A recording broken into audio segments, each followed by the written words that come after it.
hivi. Nitakuitia polisi. Hapa hivi tu. Nenda. Wewe mtoto umeona?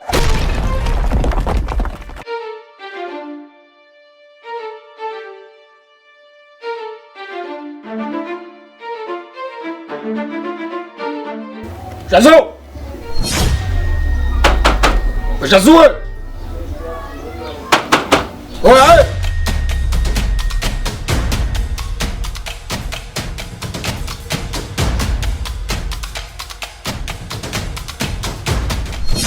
Vipi mchongo wako?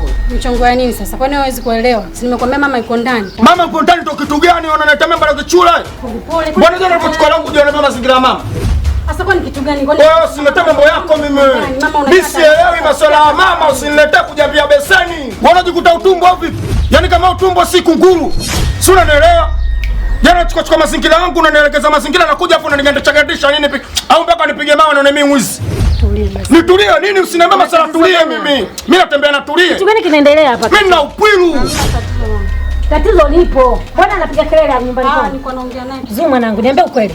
Huyu nani? Rafiki yangu. Na hizi tabia umezianza lini? Huyu nani nyumbani kwangu?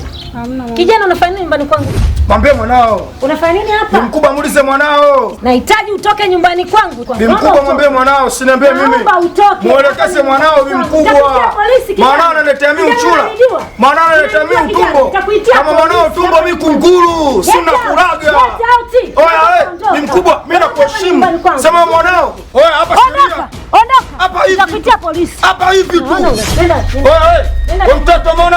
Wewe unaletea mimi na mapepe au vipi? Unaletea mimi uchura, si ndio? Oya, ni mkubwa, mimi nakuheshimu ujue. Wewe mkubwa. Mimi nakuheshimu ujue. Wewe mkubwa, mwambie mwanao. Anaona kwa kwa kijana kana